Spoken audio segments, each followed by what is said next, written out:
Well, hello everybody, and welcome to another episode of Wisdom Chat. And my guest today is a wonderful chap called Tony Redondo.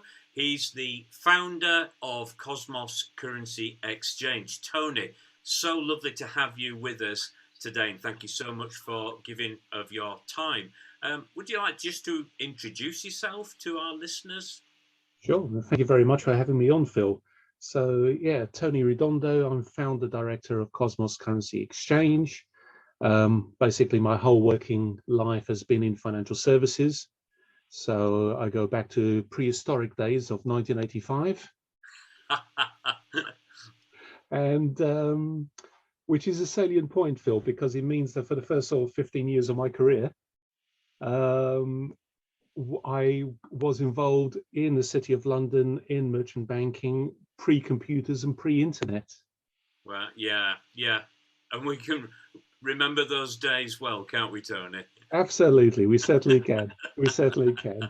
Whereas if you speak to a youngster these days, it's like, no, there's such a life ever exist. It's we since those days, though, if you think about it, we've come an awful long way, haven't we? And with the development of technology and the speed of change, I mean, I was just reading a moment ago about a piece that you had written about Cosmos, and what grabbed my attention was the currency exchange rates changing every 3 seconds, night and day, equating to something like 28.8 thousand changes every 3 seconds, and we can sort of increase those numbers even further. That's phenomenal in terms of the rate of change. But what else grabbed my attention was the fact that despite the rate of change, one of the things you don't want to let go of is the old school of relating to your clients, that personal service. And that really kind of warmed my heart, really, because we have been, over the last 2 years, through a difficult time where we spent a lot of time isolating and separating, disconnected from one another. And we've had to rely very heavily on technology, but we've lost something of that personal touch. I mean, how has it been for you, Tony, with regards to the work in the currency exchange market and trying to maintain that old school connection? Sure. I mean, I think after all this time in the markets, and I've just completed my 36th year in the financial markets, I guess it's become old habit, but it really doesn't stem anything else other than for the first 15 or so years of my career in the City of London, it was pre-computers, pre-internet, and the only way to do business was the way business had been done for the previous 400 years, going all the way back to the original coffee houses in the City of London.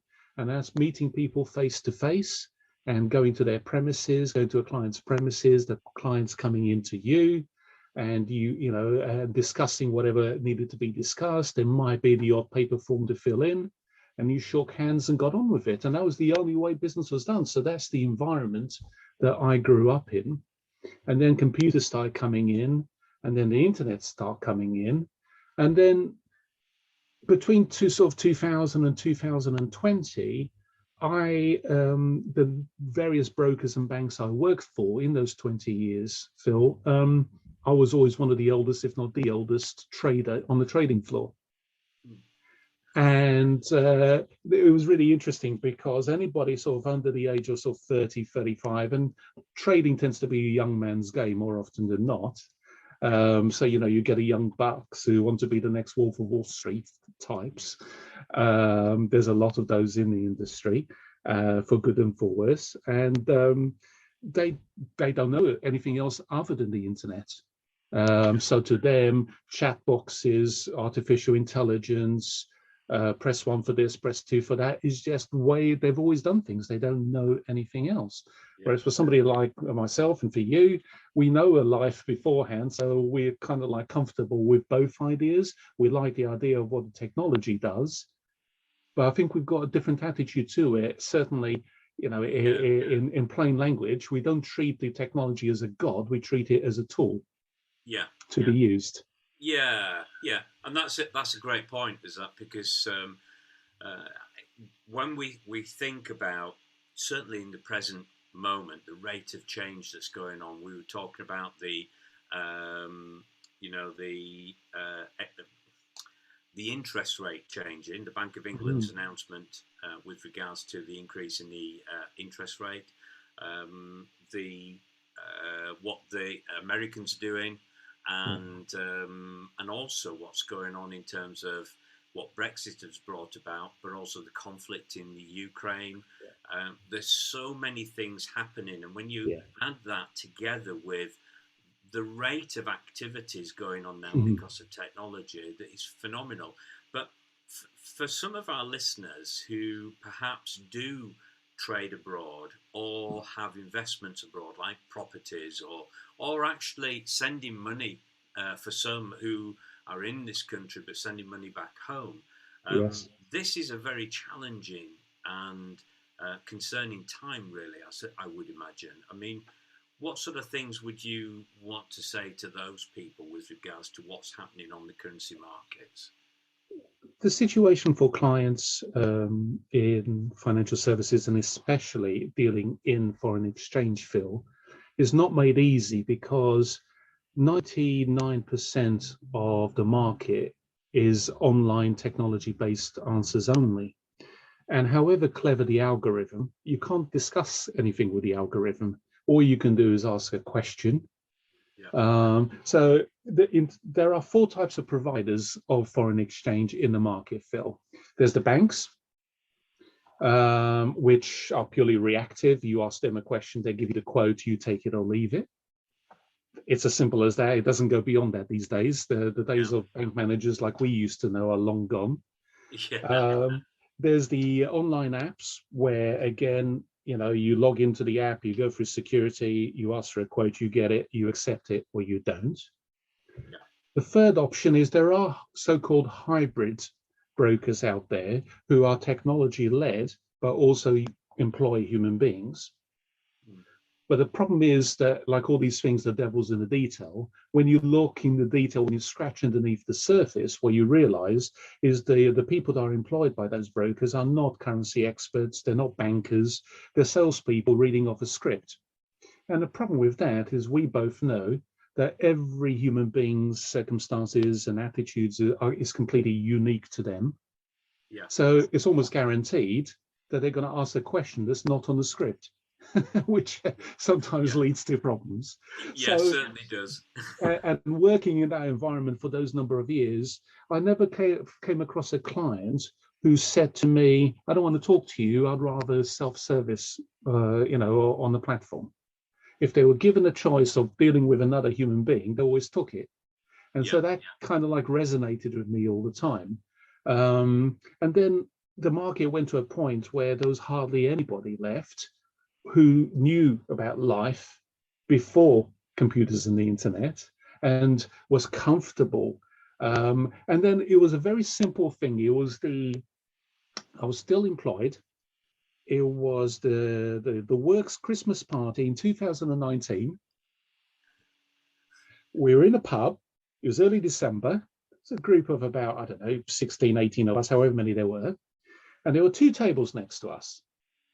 There was a really rowdy table of people of our age who were talking and laughing and joking. And then behind us, there was this huge long table of youngsters who was deathly quiet. And the reason it was deathly quiet is because they were youngsters, even though they were sitting around a table from one another, they were texting each other rather than talking. I've seen that. Do you know? I've had somebody in when I worked for an organisation in my former life. There was somebody who sent me an email asking a question, and I happened to be walking past their desk, and I said, "But the answer to your question is X," and they said, "Could you put it in an email for me?" And I said, "No, write it down." But yeah, you're right. I often see that myself. People sort of, Yeah. texting away, and you're thinking, um, who are they actually talking to? And yeah, it does sound a bit quiet, doesn't it? It's just incredible, and that really stuck with me. I kind of like laughed about it at the time, Yeah, but then driving home afterwards, I started thinking, I've never known a human being, and most people that use foreign exchange tend to be from their sort of 30s upwards. yeah, Either because that's the age where you're kind of like settling down, you might be coming into some money, it might be your second, you've done your university, you've done your traveling, you've done your, sowing your wild oats or whatever the expression is, and you're settling down. And that's when people are coming into money. And the thing with foreign exchange as a provider, Phill, is that it's much more wide ranging than most people think it is. It's not all about multi-million pound deals.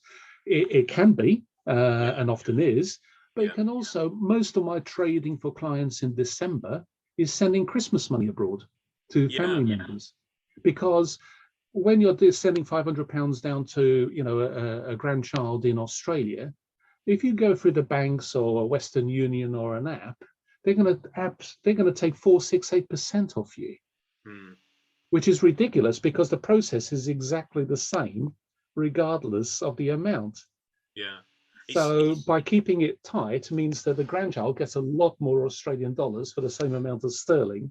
That's a really good point.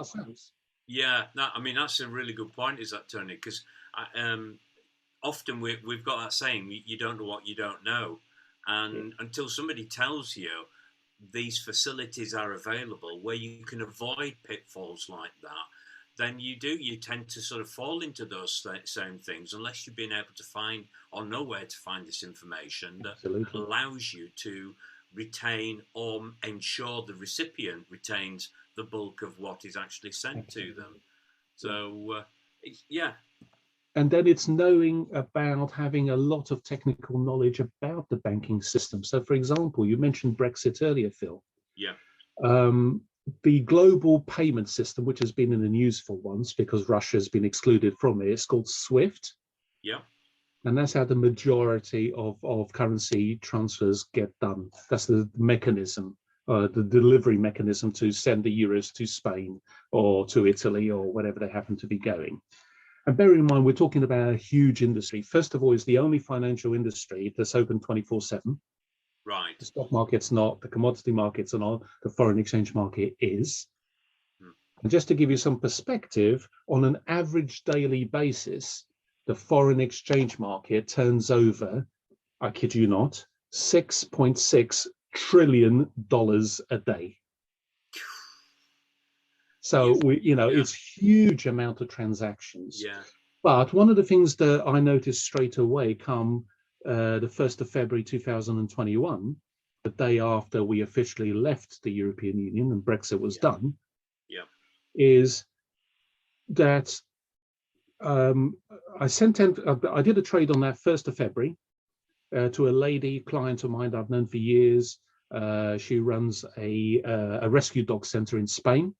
And occasionally she has investments in the UK, so she periodically sends money out there to keep the charity afloat, if you like, in Spain, and all the great work she does rescuing stray dogs and things.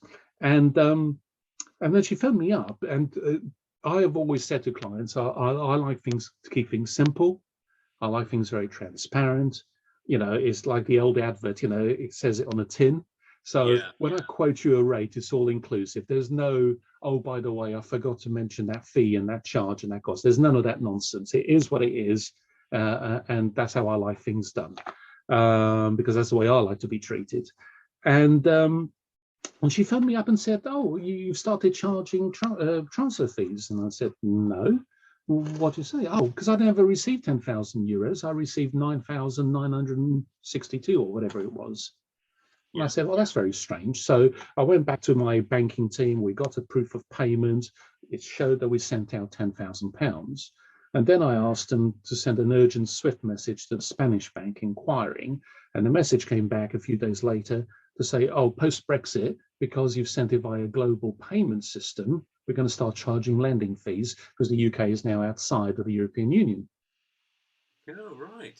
So I went back to the client and I said, look, I'll reimburse you because it's not my issue. I haven't taken the money, but the deal is that I'll buy you 10,000, deliver 10,000 euros, and I haven't. So I'll cover the 42 euros or whatever the amount was. Yeah.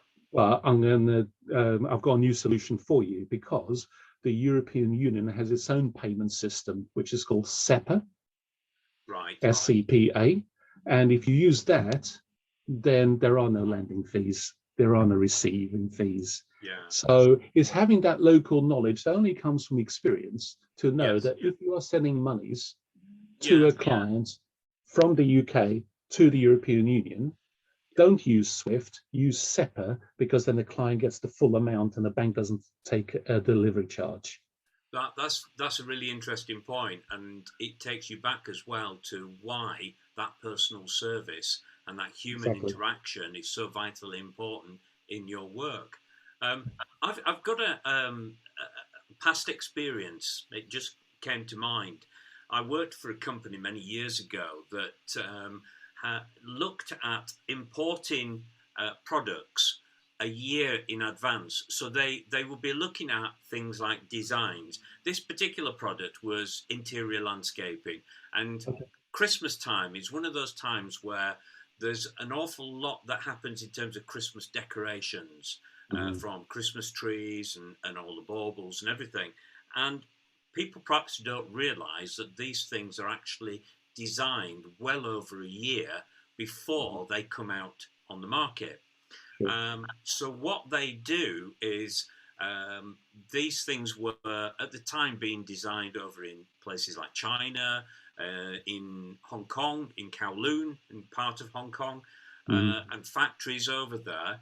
And you would go over, visit, discuss the designs, agree the designs, and then it was down to, so how much is it going to cost?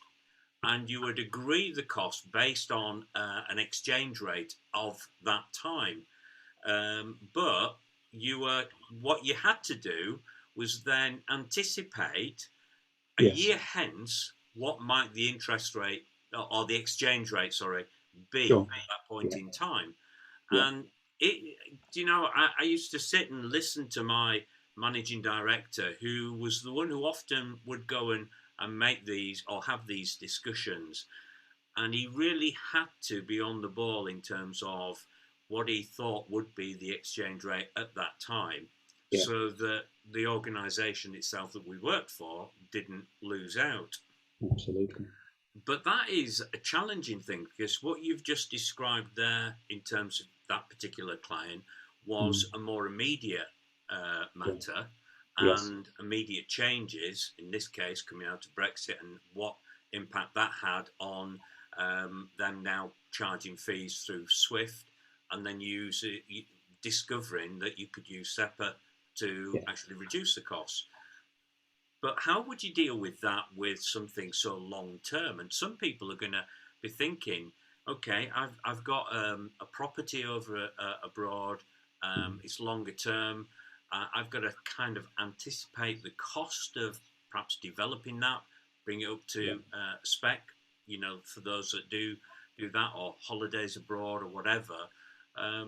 What kind of things would you say to those people, and how would they manage it? Again, from my banking days, back in prehistoric computers and internet age, one of the instruments that we used a lot, and it's still available now, but you have to know about it, and it's not generally available on these apps.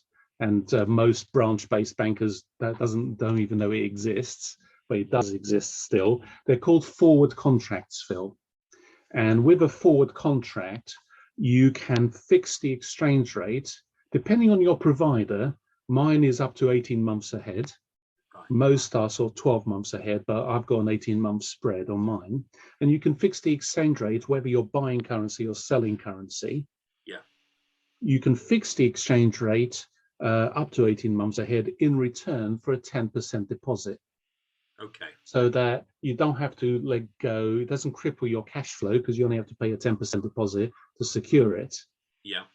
But it's a really, really good idea, because, what you don't want to do is agree a deal and you're importing goods, in your case, from China and Hong Kong, and you've agreed a price, and therefore you've worked out what your retail price is going to be and profitability.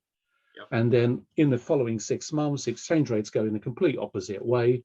And then all of a sudden, the actual bill to pay for the goods is going to be more expensive than the actual anticipated sales amount. And then there's a disaster. And it can easily happen.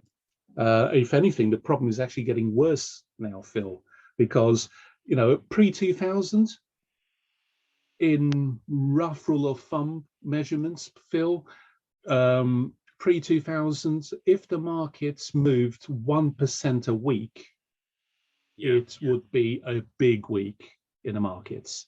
Right. In the last 24 hours, both pound euro and pound US dollar exchange rate has moved 1.5% in the last 24 hours.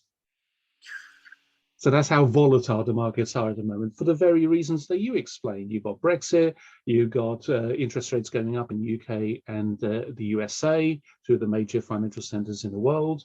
You've got the war in Ukraine. So there's so many factors hitting the market all at the same time that is causing massive volatility. And it's been the case for a while because, you know, it's been the case since the Brexit vote in 2016. It was the case since Trump's election in 2016. You go back another few years, you had the Eurozone debt crisis in 2011. You had the Lehman Brothers crash in 2007. You know, lots and lots and lots of factors. So the markets are speeding up. They're not slowing down. They're actually getting more and more and more and more volatile, which is, interesting. Makes for interesting times for those of us working the markets. There's never a moment to sort of stand still, really, is there? And and just take a deep breath. But I'm just conscious of time, Tony, and for our listeners who do want that moment to take a deep breath and just say, you know, what next? What would be the one thing that you'd really like to leave them with? Given all that we've just said and what's happening in the market? Sure. I think, if I may, two points, one on interest rates, one on exchange rates. The interest rate one is, okay, the Bank of England have raised interest rates for 3 consecutive months. So we've gone from 0.25 to half to 0.75. And for anybody who's entered the mortgage market in the last 10, 15 years, that's pretty scary. Yeah. But what they need to understand, those people, is that interest rates in the 460 odd year history of the Bank of England, interest rates have never been so low for so long as they have been in the last 10 years. Right. Okay. And I remember buying my first house in 1985, and I was delighted because interest rates had just fallen, and I got my first mortgage at 7.75%. And I was delighted. Not the 15% that we were mentioning earlier. Exactly right, or the 15%. Yeah, I was there. I was in the City of London when the UK crashed out of the exchange rate mechanism, and interest rates went up 3 times in one day. So that was frightening. I think it was 92 from memory. So I think, you know, let's keep it in perspective. It's very easy. The news is always dominated. We all know that bad news sells newspapers. And they always, the cost of living, and I'm not belittling anything. You know, I pay gas and electric bills too. I fill up the car at the pump. You know, I can see where the prices are going. I get it. But let's keep it in perspective. By historical standards, 0.75% is still very, very low. Yeah. If I had to hazard a guess, I think by the end of the year, we might be at 1.25, but it won't be any more than that, which will still be quite historically by low, and things will settle down. It's excellent for savers who have had a miserable time over the last 10 years. Yeah, certainly. Yeah. So for anybody with some savings, deposit savings, cash savings, you know, finally a little chink of light after 10 years of misery. In terms of the exchange rate, I think in the short term, we've had all our fun for March in terms of economic data. What's going to drive the markets between now and April is the Ukraine and what happens there. If there is a peace still, there'll be a tremendous relief rally in the markets. Stock markets will go mad again on the way up. So that'll be good for investors. And the pound should go back to the 6-year high registered on the 7th of March when it hit 122 for the first time since the Brexit vote against the euro. Right. If the other end of the scale, if the war gets prolonged, or God forbid, some Russian missile misses the Ukraine and hits Poland, a full NATO member, then we could see some serious action on the other side and the pound really go backwards. But I'm hopeful that things will improve. I think the pound will have quite a strong second half of the year. So anybody who's selling pounds and buying foreign currency because they're either trading abroad and importing from abroad, or paying salaries of overseas remote workers, which is something I never even heard of 3 years ago, but I do a lot of now in the last 2 years. Sending salary payments to overseas remote workers because of the rise in working from home. Or indeed people looking to buy holiday properties or put their child through a foreign university, study payments, or those kind of payments. I think for any pound sellers, you're in for a pretty decent, if not an outright good, second half of the year. Brilliant. Thank you so much, Tony. That's been excellent. And I just thought for a moment, I thought, wow, I've learned a lot just in this short time that we've been talking. And I hope for our listeners, there is a chink of light there of hope for the future. And let's hope that they, for the Ukrainian people, that there is some light at the end of the tunnel for them as well. Absolutely. In this dreadful situation. But thank you so much, Tony. It's been wonderful chatting with you and learning so much from you. Thank you so much for giving up your time, and really appreciate that. And anybody who really wants to know or assistance with regards to any foreign exchange, contact Cosmos Currency Exchange, Tony Redondo, and he will make sure that you get that personal service and and sort of wash away your troubles in some respects. So thank you so much, Tony. It's great having you with us. Okay. Thank you very much, Phill, for having me on. Thank you. It's a pleasure. Take care. Bye-bye. Bye.